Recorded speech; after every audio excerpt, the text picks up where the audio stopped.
now that they're withholding water there at that point. There is a point where they're going to have to be releasing it in the future because the storage at those reservoirs is not infinite. Hi, everybody. Welcome back to the Comstock channel. I'm Marlin Bohling with you. We love having you with us. Thanks for tuning in. Be sure to like these videos, subscribe to the videos by clicking on that bell icon down below, and share these videos with others as well as we continue to grow our audience thanks to your support.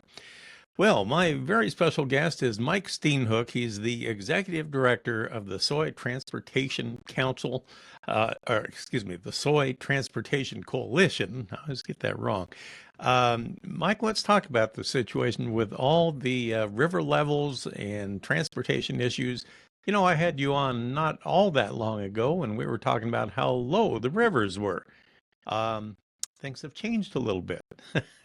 So talk to me about what's going on now. Let's start with the Missouri Basin, if you don't mind. Yeah, so during the course of the spring, we've seen a real replenishment of moisture levels in the soil, and it kind of just has changed the dynamic here in so much of the Midwest, from so much of U.S. farm ground being one big dry sponge, and so any kind of moisture that does occur will largely be absorbed into the ground. We've seen, fortunately, a lot of that farm ground get recharged with moisture, which is obviously beneficial to crop production.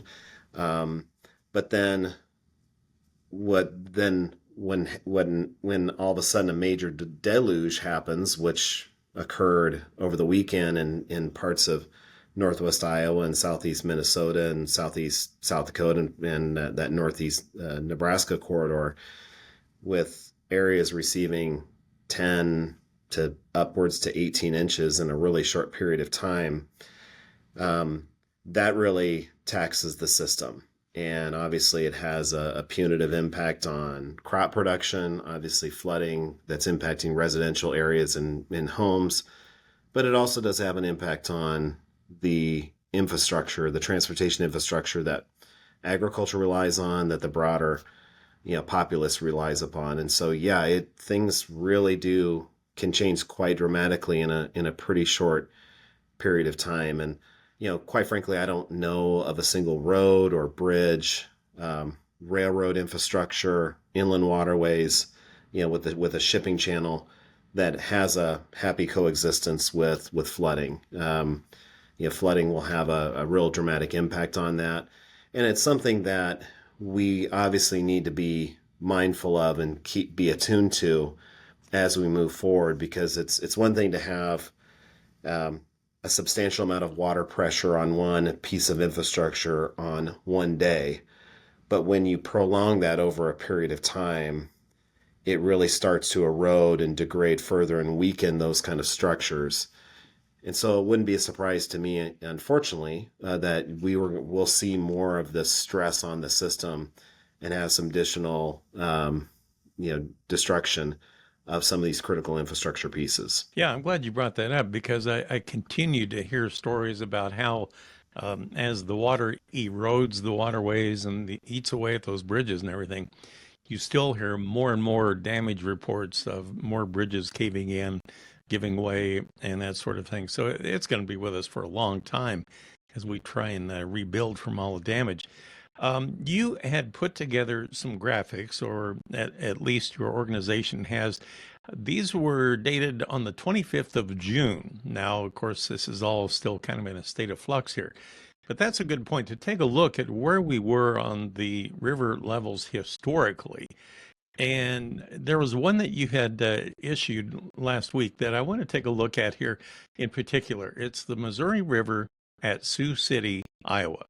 And that is a phenomenal graph that you have that shows the water level as of the 25th of June compared to, well, let's say maybe a year ago or so, and what the river levels were back then. If you can't explain that graph, what we're looking at here and what that means. Yeah, we saw, so tracking, June 25th, and then a week, that same period last year, you saw, or a week prior to that, looking at the current date, so let's say June 18th of 2024 and June 18th of 2023, you only saw about a 3 foot differential in water levels from one year to the next. And then all of a sudden you have the major rain event over the course of that weekend. And so then on June 25th of 2024, now the differential from one year to the next is 20 plus feet. So it just seems you can shows what kind of dramatic escalation in river levels you can see in a short period of time. It's almost a 90-degree angle going straight up with water levels on the Missouri River at Sioux City. And it just really is just kind of a function of how you had that was really where the intense rainfall region was. And you've got all these streams and rivers that were accumulating that water and feeding into that point at Sioux City. And so you see this really dramatic escalation in water levels. And then, of course, that's going to meander down to other parts of the inland waterway system. Now, there at Sioux City, I mean, it darn near tripled, didn't it, from what it was a year ago? It did, yeah. And so, and those things don't happen without some kind of consequence. And, we're very concerned about levees. Levees, they weaken when you've got a lot of water pressure on it for a period of time. And then, of course, when you've got more water, you've got more current. Well, that provides more stress and tension on the system as well. And so that's, there, it's not just simply we've got more water. It's there's going to be a consequence to that also. And you think in terms of our freight rail system. There's a bridge that between near Sioux City, the Big Sioux River feeds into the Missouri River around Sioux City. You've got a railroad bridge owned by BNSF Railway that suffered a failure. And now all of a sudden you have to reroute that traffic around to other parts of the network. You see, railroad ballast and track. That's very subjective to damage when you've got flooding. And so you've seen the railroads in the area, BNSF, Union Pacific, that have parts of their network that have been washed away. And obviously you have to recover from that. And that's not just a one-day remedy. That's going to take a period of time, particularly the bridge collapse. That's going to take a considerable period of time. So that's something that's going to have an impact on our supply chain for agricultural products moving forward. Isn't that going to pretty much destroy basis there locally? It'll be interesting to see. So obviously right now, you have a phenomenon where if you're a grain receiving location, say a soybean processor, and if all of a sudden you don't have really an outlet for those soybeans because you can't move product out your back door because there's a problem with the infrastructure, roads, bridges, etc., freight railroads. So that often results in those facilities having to send a signal to farmers to not deliver to their front door, so they'll drop prices or basis will widen or become more negative. So that's a phenomenon that we do frequently see when you've got some kind of supply chain disruption. Now, moving forward in the future, there's a considerable amount of crop damage in that area. One would think that those facilities, they still have a need to process, and again, in the example of a soybean processor, to be able to process soybeans, which is a 365-day-a-year endeavor. And if all of a sudden, they're having a harder time attracting the soybeans to feed into that facility because of some of the crop destruction, you could see that facility trying to bid up prices in order to attract farmers from a farther, more distant geographic region to be able to be willing to drive that longer distance to feed into that facility. So that's something else we will likely see. Very likely we could see that in the future. So it obviously remains to be seen, but clearly right now, when you don't have that infrastructure to be able to effectively move product from your facility, it can have a negative consequence on the price offered to farmers at that point of sale. Well, recently I actually interviewed somebody from the Army Corps of Engineers in the Kansas City district, and we were talking about the fact that there are several watershed dams in South Dakota and I believe some in Nebraska that they have had to pretty much shut down their output so that they don't add to the flooding levels on the Missouri, but they can't hold it all back forever. I mean, those lakes are going to be filling up too as we go. There is a hazard if we would get another rainy spell up further north that it could really complicate the matter, couldn't it? Yeah, this is the time of the year where they're releasing flow out of those core administered reservoirs. Now it's I think it's obviously helpful that we've got these facilities in times like this that they can restrain water flow to help making sure that the problem isn't as bad as it could be. But clearly, now that they're withholding water there at that point, there is a point where they're going to have to be releasing it in the future because the storage at those reservoirs is not infinite, and so it will actually have to be released at some point. But we are seeing at some of these locations, like for example in central Iowa, there's a core administered reservoir called Saylorville. Because of the drought these last couple years, water levels had diminished considerably over that time, and now with the rains that we've had this spring, water levels have rebounded significantly, but there still is availability for that reservoir to hold additional water. So a lot of these reservoirs are serving their intended purpose right now, and that's obviously a good thing. Well, and the representative from the Army Corps also made the comment that if you get the water levels, judging on past experience, if you get them close to the top of the levees, the Coast Guard may actually shut down barge traffic because of a wake restriction on there. They don't want the wakes from the barges to overtop the levees and then start eroding them on top. That is a threat. I mean, we're kind of riding a fine line right there. We do have to keep a close eye on that. With that in mind, I want to go to your next graphic here, and you have a map of the Missouri River at Omaha as we work our way downstream. Now, that may not be as extreme in the difference from a year ago, but it's still, if you talk about overall footage compared to a year ago, it's still much, much higher. Yeah, and you see that real dramatic spikes that manifest itself in Omaha, and obviously that's something we have to be very mindful of and consider. The point about being careful about barge transportation, because when you just simply observe barges on the river, you don't really think of significant wakes being emanating from these barges. You usually think of speedboats and cigarette boats issuing really big wakes, but a multi-barge flotilla, it does displace a good amount of water, and that can, in good times, that has an impact on shoreline erosion. All maritime vessels do. That's just the reality of it. But then, yes, you have to be very careful once you have water that goes over the levee system.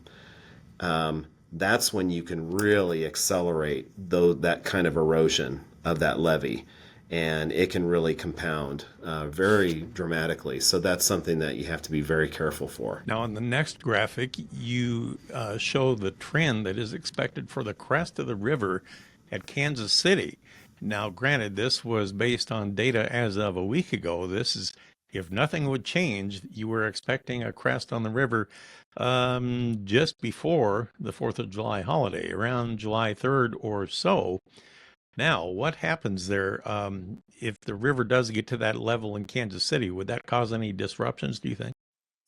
Yeah, I think it's going to be more and more moderate as you get further away from that impacted area. But obviously, it depends on what kind of additional precipitation that we do receive, and the region, has had some recently, and will have some more in the near future. And so, obviously, that's clearly a concern. So, it is going to have an impact for a period of time. Obviously, we hope it won't be very elongated and dramatic. That's the Missouri River is not a major conduit for barge transportation compared to the Mississippi River or the Ohio River or Illinois River, but it is a link in the supply chain that we think can and should be a more important part of our industry. And we've been happy to see additional investment in barge transportation on the Missouri River over the past several years. And that's clearly a benefit to those farmers who are located within that footprint, having another way to access the international market. Those who live in that western part of Iowa, is that's something that's really important, but or eastern Nebraska.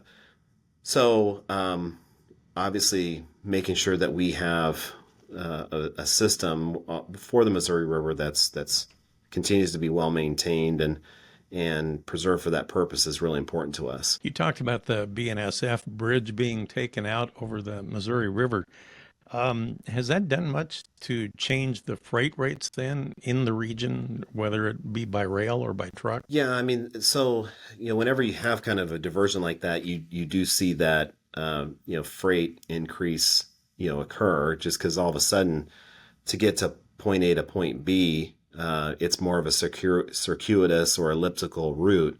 Some of those destinations it's going to be really hard to get there if via rail, or you might have to utilize trucking to get to that last mile. So you have not only the additional cost of the freight itself, it's more time consuming as well, and then you expect to have additional congestion on the remaining part of the system, because you still have a given amount of freight that wants to get moved, but now you have a certain percentage of that is off limits due to the flooding, and then therefore that provides greater concentration of that freight on the remaining parts of the network. So that's something where people who are farmers or grain handlers in areas of the country that are further removed from the flooding, all of a sudden may understand that how interconnected the supply chain is. All of a sudden they're realizing and observing greater congestion on the area rail network, simply because a part of that network hundreds of miles away is largely shut down. Well, of course, we had a lot of flooding on the upper Mississippi as well, but the Mississippi River Basin, by and large, has a lot more capacity, right, to hold the water within the channel. So as you go downstream, let's take a look at Rock Island, for example, at the Mississippi River. Now there, the river level hasn't changed near as much as of the 25th. Do you expect that to continue to rise as it goes between Rock Island and St. Louis? Yeah, we expect that to continue to rise, and there is an expectation that some of the locks and dams on the upper Mississippi River will have to be closed for a period of time. Looks like it'll be relatively brief, but still, obviously an inconvenience. So yes, but as you get kind of further removed, the the the when there's widespread flooding, places like the Mississippi River can be dramatically impacted because you've got all of these rivers and streams that feed into that one body of water. So you can see a real dramatic increase. But when it's more localized, as given it's still a large reason, but it's mostly been in this Minnesota, Northwest Iowa, South Dakota, Nebraska area. What that means is if it kind of stays that way, then rivers like the Mississippi, because they pull from such a big geographic area, the spike in water levels will be less dramatic. And so that's what the projections are right now. And it looks like the elevated levels will be more short-lived. But again, it all depends on what kind of moisture we get in the ensuing days. Well, of course, we're talking near-term pain in the Missouri Basin, but on the other hand, it could be a long-term gain for the lower Mississippi. It looks like we'll finally get the water levels up to where barge traffic can maybe pick up close to normal. What do you think? Yeah, I mean, I think overall, certainly prior to the flooding as of late, we were in a much better position from a navigation perspective than we were the last couple years.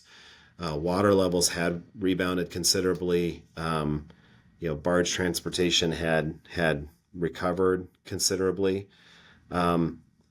And what's also helpful is that the moisture level in the soil had been largely replenished.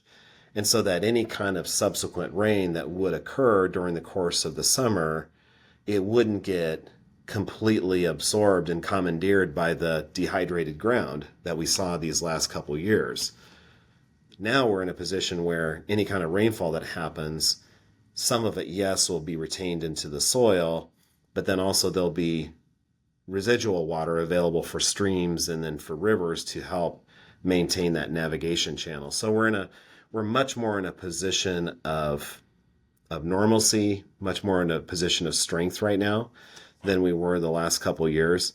Again, obviously the recent flooding has really provided too much water, and we look forward to having some degree of normalcy reassert itself. But yes, I would say, looking forward, the crystal ball suggests that barge transportation this year will be much more reflective of normal conditions than we saw in 2022 and 2023. Now, if only we could get China back at the port there in New Orleans and take away these soybeans, now that we can finally get them down the river, that seems to be a problem. What about the Panama Canal? Has that been corrected yet? Yeah, we're seeing the transits continue, allowable transits to increase at the Panama Canal.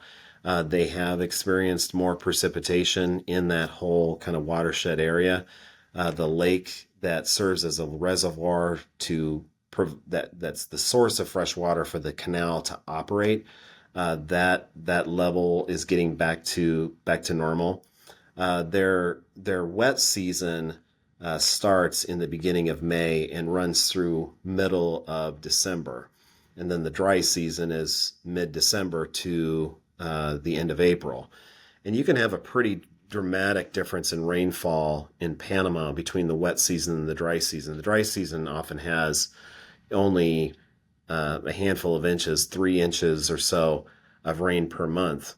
But then when you transition to the wet season, easily getting 10 inches upwards up to 20 inches of rain per month, with the wettest month usually being November. So now we're in the wet season, and now they're getting more of that rainfall, and they have experienced that. So it's nice to see the Panama Canal get back to some degree of normalcy.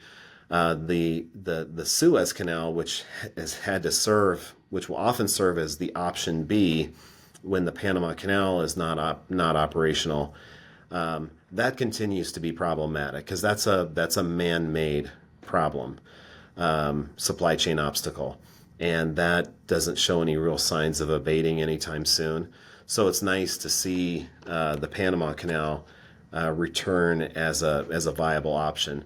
But again, your point is very well taken, that we need to have a return of some of the international demand that really pulls those soybeans into the international marketplace that's served by this infrastructure, China obviously being one of them. Well, Mike, it's great to talk with you again. Thanks for explaining everything in detail. I always appreciate your insight into the transportation side of the industry, and good stuff. Thank you for sharing a little time with us today. I appreciate it. Oh, it's good to be with you. Thanks for having me. You bet. Mike Steenhoek, he's the executive director of the Soy Transportation Coalition. And that'll do it for this episode. Thank you so much for tuning in.